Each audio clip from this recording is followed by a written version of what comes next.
بسم اللہ الرحمن الرحیم۔ قوم نوح میں ایک بدبخت بوڑھا تھا جس کا نام قزا تھا۔ ایک دن اپنے بیٹے جاؤ کو اپنے پاس بلایا۔ اس نے اپنے بیٹے کو وصیت کی، دیکھو بیٹا، کبھی بھی نوح کی باتوں میں نہ آنا، بلکہ جہاں وہ نظر آئے اسے اذیت پہنچانے میں کوئی کسر نہ چھوڑنا۔ یہ ہمارے آباء و اجداد اور ہمارے معبودوں کو برا بھلا کہتا ہے۔ اس کے بعد وہ اٹھا اور اپنے بیٹے کو لے کر حضرت نوح علیہ السلام کی تلاش میں چل پڑا۔ اسے حضرت نوح علیہ السلام نظر آئے تو کہنے لگا، یہ ہے وہ شخص جس کے بعد یہ سحر و کذاب ہے۔ اس کی باتوں میں آ کر اپنے مذہب کی تکذیب نہ کرنا اور نہ اپنے باپ دادا کے دین کو کبھی بدبخت بیٹے نے باپ کی باتیں سنی اور اسی وقت باپ کے ہاتھ سے اس نے لاٹھی پکڑی اور حضرت نوح علیہ السلام کے سر پر دے ماری، جس سے آپ کا سر مبارک پھٹ۔ آپ علیہ السلام نے بارگاہ الہی میں عرض کی، یا رب العالمین، میں اپنی قوم والوں کو شب و روز ہدایت کا درس دیتا ہوں، لیکن انہوں نے ہمیشہ راہ حق سے فرار حاصل کیا۔ پھر فرمایا، اے اللہ، اگر تو ان پر نظر رحمت فرماتا ہے تو انہیں ہدایت کا راستہ دکھا، یا مجھے ان بلاؤں پر صبر عطا فرما، کیونکہ اب طاقت ختم ہو گئی ہے اور ان کی حرکتیں برداشت سے باہر ہو گئی ہیں۔ کاش مجھے علم ہوتا اس قوم سے کوئی بھی ہدایت پا۔ پھر ارشاد باری تعالیٰ ہوا، ہم نے نوح کے پاس وحی بھیجی، اب تمہاری قوم میں کوئی ایمان لانے والا نہیں ہے، جنہیں ایمان لانا تھا وہ لا چکے ہیں۔ پھر قرآن میں ارشاد باری تعالیٰ ہوا، اے نوح، اب ہدایت پانے والوں میں نہ تو باپ کی سلیبوں میں اور نہ ہی ماؤں کی ارحام میں کوئی باقی رہا ہے۔ تو پھر جناب نوح علیہ السلام نے عرض کی، اے رب العالمین، تو خطۂ ارض پر کسی کافر کو زندہ نہ رکھ۔ حضرت نوح علیہ السلام کی یہ دعا قبول ہوئی اور عذاب حضرت نوح علیہ السلام کی ولادت حضرت آدم علیہ السلام کی وفات کے 126 سال بعد ہوئی۔ آپ علیہ السلام کا شمار اللہ تعالیٰ کے ان جلیل القدر انبیاء میں ہوتا ہے جن کا تذکرہ قرآن پاک میں فرمایا گیا، اور قرآن پاک کی 28 سورتوں میں آپ علیہ السلام کا ذکر فرمایا گیا۔ آپ علیہ السلام نے پیغمبروں میں سے سب سے زیادہ طویل عمر پائی۔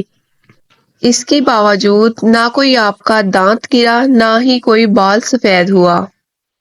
آپ ہر دن و رات میں 1000 رکعت ادا کرتے۔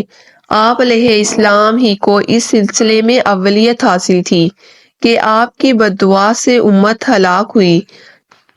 آپ کی قوم کے لوگ آپ کو سخت اذیتیں دیتے، لیکن پھر بھی آپ ان کے ساتھ حسن سلوک فرماتے، یہاں تک کہ آپ ان کے گھروں میں جا جا کر تبلیغ فرماتے، جس کی وجہ سے لوگ آپ کو مجنون اور دیوانہ کہتے۔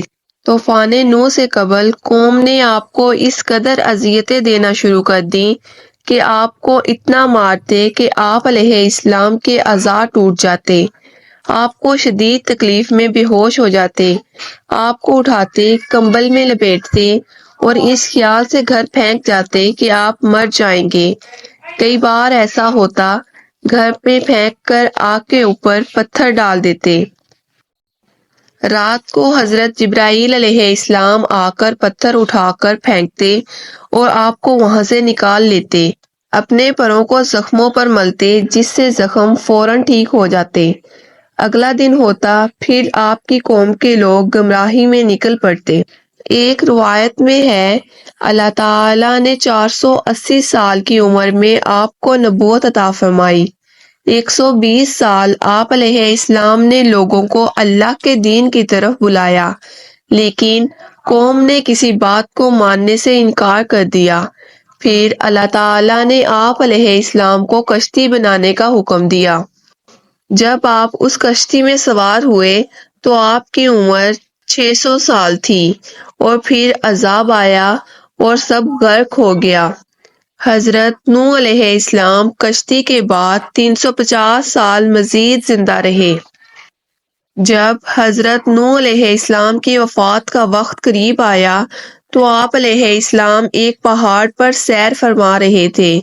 حضرت ملک الملوک آپ کی روح قبض کرنے کے لیے پہاڑ پر تشریف لائے تو آپ علیہ السلام کے پیچھے پہاڑ پر تشریف لے گئے۔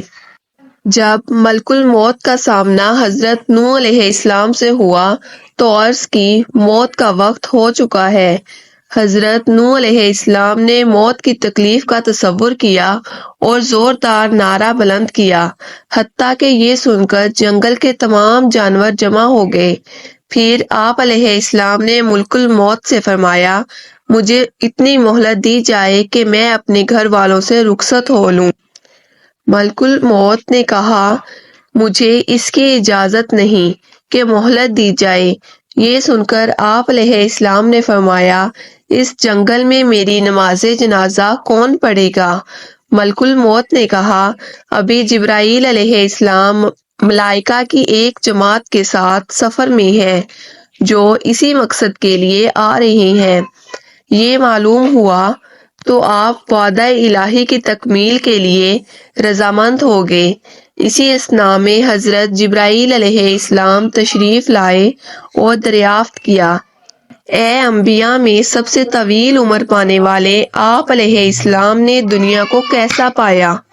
حضرت نوح علیہ السلام نے فرمایا، یہ دنیا اس مکان کی مثل ہے جس میں 2 دروازے ہوں، ایک میں سے داخل ہوئے اور دوسرے میں سے نکل گئے۔